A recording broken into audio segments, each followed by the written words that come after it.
Привітання, дорогенькі. Сьогодні я хочу показати і розказати, що таке вибори президента в Україні. Итак, поехали. Хочу задати вам пару питань, коли можна, про вибори. Не супротив? Будь ласка. Скажіть, коли ласка, от ви на вибори йдете, я бачу, голосувати. Ви лічите, що ваш голос чого-то коштує? Да. Ми думаємо, що наш голос вартий. Що ми граждані своєї країни і обов'язані. У нас старичок єлі ходить вдома, він практично не входить. А сьогодні він пішов на вибори, тому що він має віддати свій голос. Це закон для нас, для наших граждан. Це прямо як громадянський обов'язок, ви кажете? Ну, да, громадянський і просто чоловічий. Ага. Добре, і ще таке для вас питання.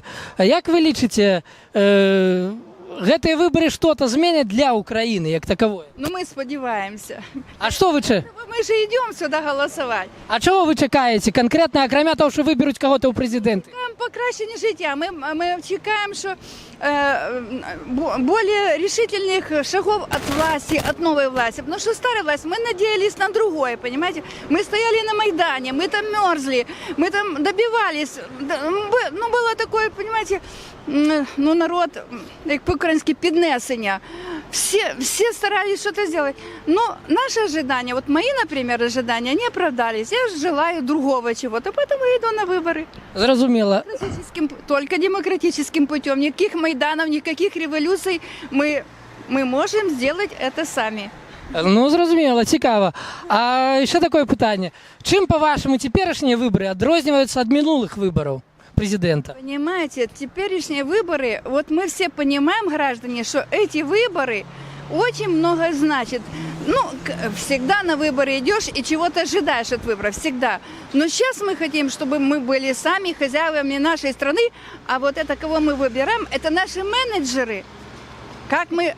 Файно сказали. Не, а как это? Мы их выбираем для этого, мы платим налоги, мы многое делаем, а они должны... Мы их ставим на это место, они должны на нас работать. Мы же хозяева страны. Дякую вам велике. До побачення. Добрий день. Пару питань можна? Можна. Скажіть, коли ласка, от ви йдете на вибори. Ви лічите, що ваш голос на щось повпливає? Звичайно, повпливає. Без питань прямо. Однозначно. Однозначно. Ага, так. Далі таке питання. Що ви чекаєте від цих виборів, окрім того, що президент який буде? Президент буде той самий, і Україна так само буде рухатися в Європу. Тобто те, що вона піде далі наперед, безспинно? Без зупинок. І ще таке питання. Ці вибори у порівнянні з минулими, чим відрізняються, як по-вашому? Україна зрозуміла, куди йти, і туди і йде в Європу, туди, де вона має бути. Добре, коротко і зрозуміло. Дякую велике. До побачення. Вот пришли на выборы, голосовали. Вы личите, что выборы оправданные, ваш голос что-то значит? И однозначно. Я бы не пошла, если бы знала, что мой голос ничего не значит. Однозначно. То есть выходит, что предсказать, кто будет президентом в Украине, немагчимо? Можем только надеяться, предсказать это, знаете, как говорится. Да. Добренько. І ще одне питання. Чим ці вибори відрізняються від попередніх виборів президента? Ну, вы знаете, как-то больше с уверенностью шла голосовать за Порошенко, была уверена, что он пройдет. И хотела, чтобы он пройдет. Минулый раз, да? Да, да. А это что? А этот раз сомнение, потому что очень много претендентов. И вы знаете, как говорят, по приколу, как говорил один кандидат, мне это не нравится очень, поэтому меня это очень настораживает. Ага, добренько. І ще одне маленьке питання. А чого ви зовсім чекаєте? Тобто, що дадуть вот ці вибори, окрім президента в Україні? Это, ну как, мне, конечно, хочется, чтобы мир наконец настал. Это очень хочется, это в первую очередь. Я надеюсь, что, возможно, уже как-то это сдвинется все, и мы почувствуем, что нас слышат, и наши надежды оправдают. Добре, дякую велике. До побачення. Добрий день. Вітаю. Можна вам задати пару питань? Звісно. Ну, по-перше, ким ви з'являєтеся у Ровно? Просто жихар? Ну так, просто житель, працюю журналістом, спеціальність в мене освіта філолог. Ну, тобто українська філологія, вивчав українську мову. Угу. Ну, то есть, що таке мова, ви ведаєте вельми конкретно. Звісно. Як ви розумієте білоруську мову? Прекрасно розумію білоруську, польську, російську. Отак. Ніяких питань Звісно, зовсім. немає. Ну, хоча, коли ви вивчали, то само собою. Ну і пару питань вам на конт виборів, коли дозволите. Звісно. Скажіть, ви самі конкретно голосувати будете? Так, я вже проголосував, так як мені на роботу треба було о 8 годині з'явитися, то я о 8:10 проголосував, а в 8:30 вже був на роботі. А чому ви голосували? От чому ви вважаєте, що це потрібно зробити? Спершу це моя громадянська позиція. Я розумію, що мені в цій державі жити. Я подивився передвиборчі програми всіх кандидатів, зрозумів, які більш-менш співпадають з моїм баченням розвитку країни, і пішов проголосував, бо в нас є різного погляду кандидати, вони бачать по-різному розвиток держави. І якщо я маю право проголосувати за того кандидата, який пропонує мені те, що я хочу бачити в своїй державі, то я вважаю, цим правом то потрібно скористатися. Угу, зрозумів. Ну, а як ви лічите, вибори у вас, от конкретно ваш голос, сапраўды буде улічено, сапраўды що-то дасть? Тобто вибори сапраўдні? Так, я переконаний, що вибір українці роблять свідомо, і ці наші голоси теж підраховують, тобто вони нікуди не зникають, нікуди їх не вивозять, не спалюють, а все... І не підкидають? Я сподіваюся, що буде все чисто і відкрито, хоча, можливо, бути якісь провокації. Маючи такого сусіда з боку, як Російська Федерація, це можна що хочете очікувати. Ага. Ну, то есть, коли так виходить, то ніхто не ведає, хто буде президентом. Так, до речі, у нас 39 кандидатів зараз, які можуть бути президентами. Є якби п'ятірка сформованих лідерів, які соціологічні опитування викидають їх наверх, але не ясно, хто буде. Зараз вже день виборів, ми не знаємо, як після підрахунку голосів, хто буде президентом. Угу. Ну, по сутності, хоча ні, от одне питання ледь не забув. А ви, я так розумію, удільничали і в минулих виборах, не тільки в этих? Ні, це мої перші вибори, мені зараз тільки 21, то я, по суті, на попередніх мені ще... Порівняти ви не можете, як було тоді і як зараз. Порівняти не можу, але знаю, що тоді, коли вибирали чинного президента зараз, то його підтримала найбільша кількість народу. У нас, якщо кандидат не набирає 50% підтримки, то 2 тури. Тоді його вибрали в першому турі, якщо не помиляюсь, 54 чи 56% жителів України проголосували саме за чинного президента. Це найбільша підтримка народу була за всі роки. Зараз, звісно, такого вже не буде. Очікуємо другий тур. Думаю, пройде 2 кандидати і вже потім буде визначатися, що є. Але хочу ще розповісти про період, який був до виборів. Передвиборча агітація. У нас маса білбордів було, всюди обличчя президентів, президенти приїжджали, кандидатів президентів, так умовився. Вони приїжджали, спілкувалися з людьми, розповідали свої програми. І якби вони це робили протягом 5 років, коли на посту президента, і так спілкувалися з народом, нас би було взагалі класно жити. А так перед вибором вони поприїжджали, порозказували, що будуть щось змінювати, що будуть щось робити, а потім якби поїхали в Київ і рідко коли приїжджають. А якби приїжджали так, як перед виборами, то було б взагалі класно. Угу. Що ж, добре, дякую велике. До побачення. До побачення.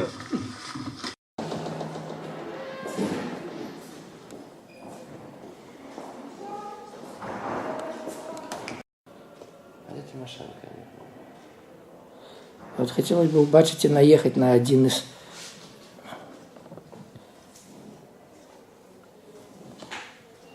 Не бачу Тимошенко.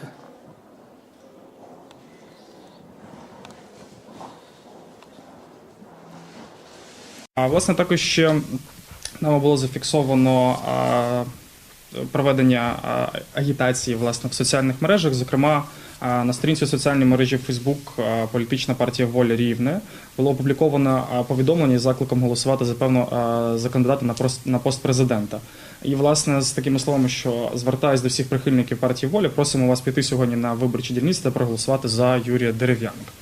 Окрім цього, також були зафіксовані випадки, де, власне, на Фейсбук-сторінці голови Рівненської обласної державної адміністрації була розміщена фотографія в його профілі в Фейсбук з ознаками прихованої агітації. Власне, це було використання рамки зі словами «Думай». Ось, що, власне, ми розуміємо, в якій кольоровій гамі вона зображена. Окрім цього, розуміємо, яку прихована агітація вона за собою несе.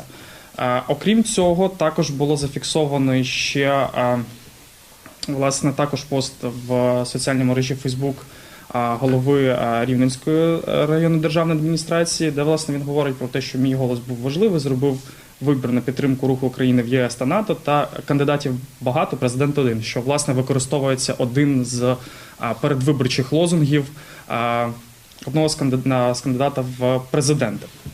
Окрім цього, такі ж самі власне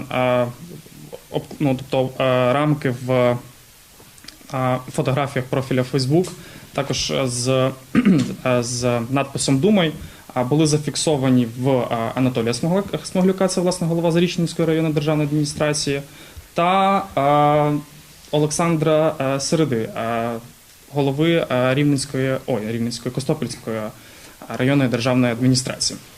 Станом на 17-ту годину, власне, це всі випадки, які були зафіксовані спостерігачами громадянської мережі «Опора». Хочу наголосити, що власне системного характеру якихось особливо масових порушень спостерігачами не фіксується. Загалом це такі більш поодинокі випадки. А можна ще питання? Так. Хотів би попитати, щоб просто порівняти з виборами у Білорусі. Я розумію, але дивіться, на даний момент дана прес-конференція не буде стосуватися порівняння виборів в Білорусі. Ні, ну просто, що можуть у вас зробити назиральники? Можна попитати? Сам, коли конкретно... Спостерігачі громадянської мережі «Опора» можуть фіксувати порушення виборчого законодавства та звертатися відповідно до правоохоронних органів, звертатися зі скаргами до окружних виборчих комісій та до дільничних виборчих комісій, а також вони можуть складати акти про порушення. І це все поки що, так? Так. Угу. А коли підлічувати будуть вже голоси, вони можуть щось? Так, вони також можуть фіксувати порушення виборчого законодавства і звертатися до правоохоронних органів. А є якісь обмежування на то, з якого боку, наприклад, можуть глядіти назиральники? Наскільки можуть близько підійти до місця, де лічать? Спостерігачі, загалом законом України про вибори президента України не встановлені, скажімо так, обмеження для того, як спостерігачі можуть здійснювати своє спостереження. Головне це те, щоб не тільки спостерігачі, а загалом суб'єкти виборчого процесу, це і довірені особи кандидатів, а також власне самі кандидати фізично не перешкоджали роботі дільничних виборчих комісій. І це всі обмежування, які в принципі є, так? Для спостерігачів? Да. Ну, власне, вони також в день голосування не мають права агітувати за певних кандидатів, тому що вони є суб'єктами виборчого процесу. Власне, в день голосування агітація заборонена. Чи ж вона заборонена за день до дня голосування? Що ж, добре, дякую велике. Будь ласка. Добрий день. Добрий день. Хочу знати криху про ваші вибори. Можете представитися, ким ви от з'являєтесь тут? Я є голова виборчої дільниці нашої, Віра Наталія Юріївна. А ви? Заступник Романуха Людмила Антонівна. Ага, дякую велике. А не могли б ви розповісти, що треба для того, щоб проголосувати у вас? В принципі, які документи, що, як це відбувається? Ну, зазвичай по закону треба паспорт громадянина України, ID-картки, які це так же само свідчить. Військовий квиток, якщо він є сам виконавець. Це що ще? Все, це три такі. І все, да? Да, все. Угу. А от що чоловік повинен зробити, щоб його бюлетень був не признаний?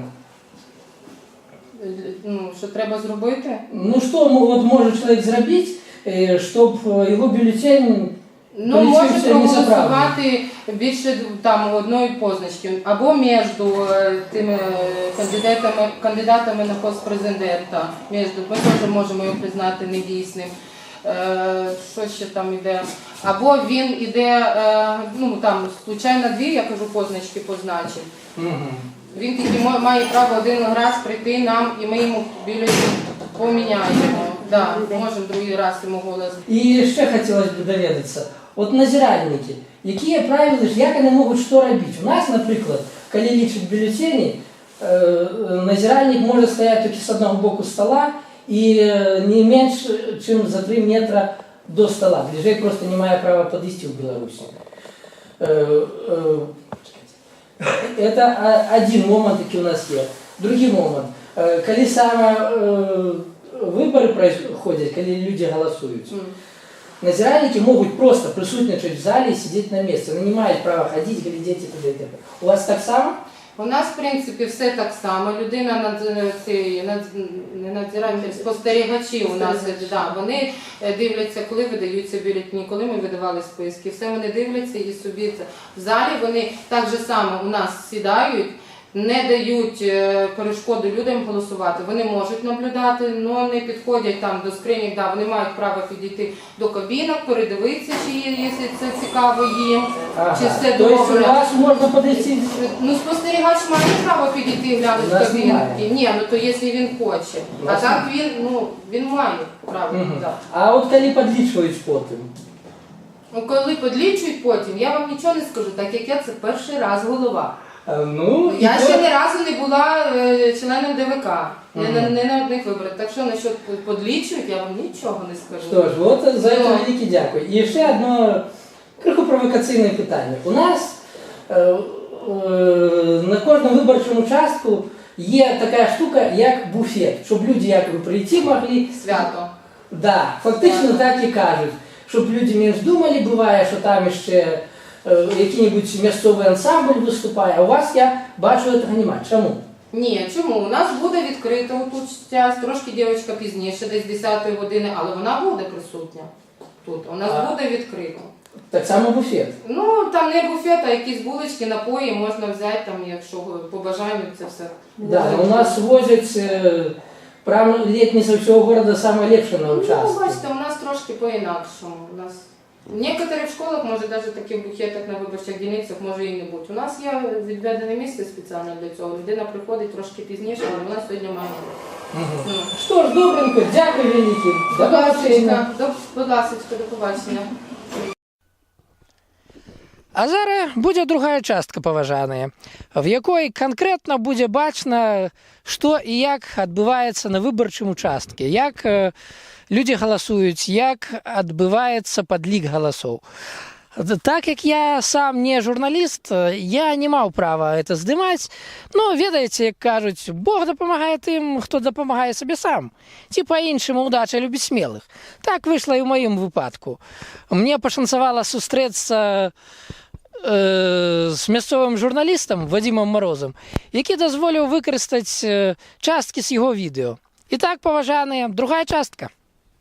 ВК Колегіум ми бачимо, що програми кандидатів не розвішані, а просто лежать на столах. Як повідомляли громадянські мережі «Опора», це рахується порушенням, проте голова цієї виборчої комісії так не вважає. Прокоментую дуже просто. Відповідно до нашого чинного законодавства щодо виборів президента, у нас немає чіткої вимоги, де вони мають висіти чи де вони мають лежати. У нас кандидати мають бути всі в рівних умовах.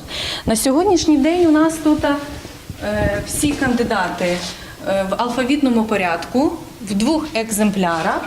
Також воно це все прошнуровано, пронумеровано і є вільний доступ кожного громадянина, щоб ознайомитися з програмою наших кандидатів. На самій дільниці станом на 18:00 проголосувало вже більше половини виборців, закріплених за цією дільницею.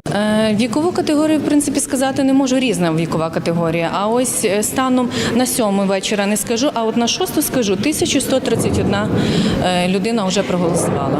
Мабуть, все ж таки то був ранок і обід. На вечір трошки люди менше стали ходити. Чи були зафіксовані якісь порушення?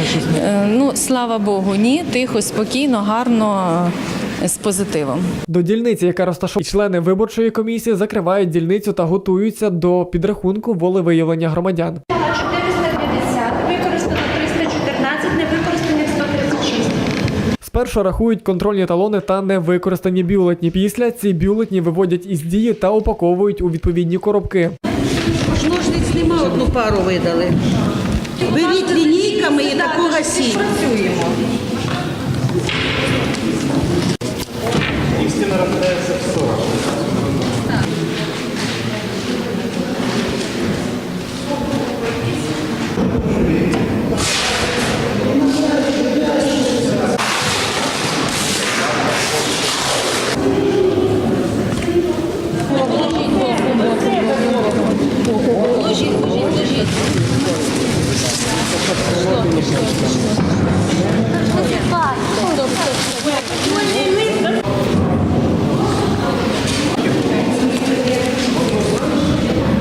Спершу комісія підрахувала загальну кількість бюлетнів із голосами. Так, 200. 400, да. 200, 400 і 48. 48. Є 448. А потім розпочали підрахунок за кандидатами.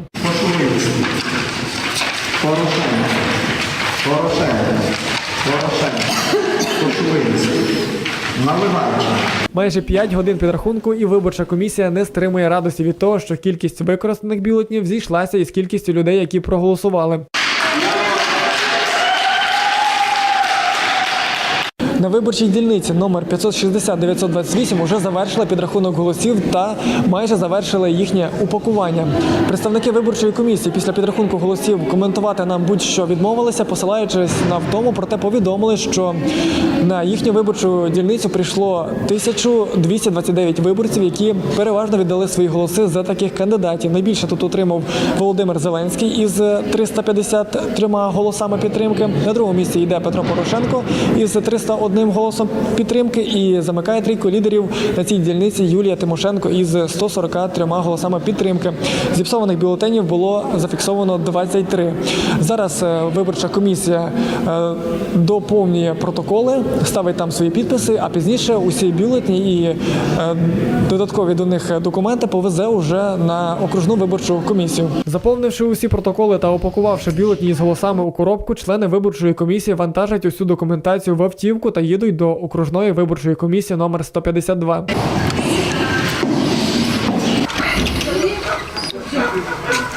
Списки і бумажку. А де ти кульок Нормально поцепив. Ставте.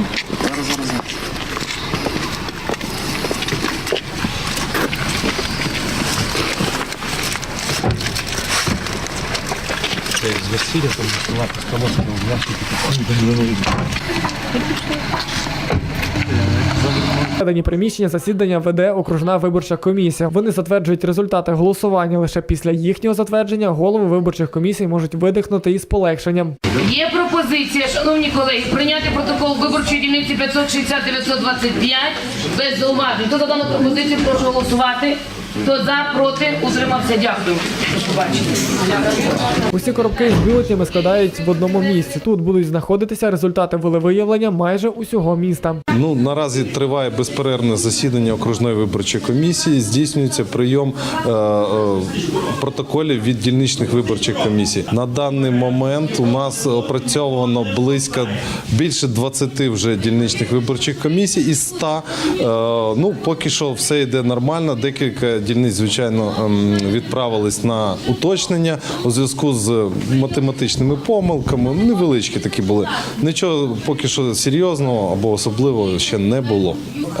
Засідання у нашої комісії розпочалось о 8:00. Воно буде тривати. Судя по таким темпам, ми плануємо десь години до 10:00 прийняти всі дільничні виборчі комісії. І, в принципі, це по силах, я думаю, нам. Результати волевиявлення усього виборчого округу номер 152 вносять в електронну систему під назвою «Вибори», після чого усі коробки із бюлетнями повезуть у Київ на Центральну виборчу комісію. Вадим Мороз, Михайло Кушнерчук, вибори президента України 2019, Рівне.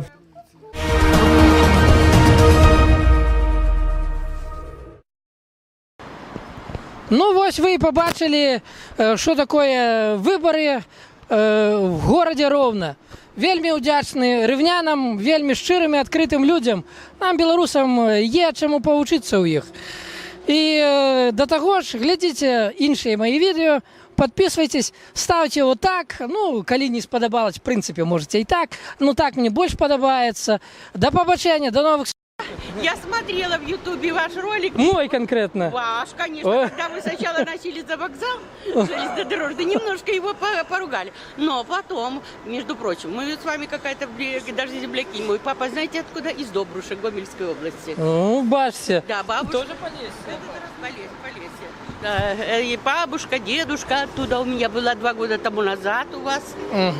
Конечно, уже лет 20 не было до этого в Добруше, но очень изменился, мне очень понравилось. От такой реакции. Думаю, люди, вы что? Так ты стал знаменитым? Не, это, конечно, просто невеликий поспіх. Это ще поки не знакомитость. До речі, я не хочу бути знакомитим. Хорошо, ми Мы запомнили твои слова. Як є.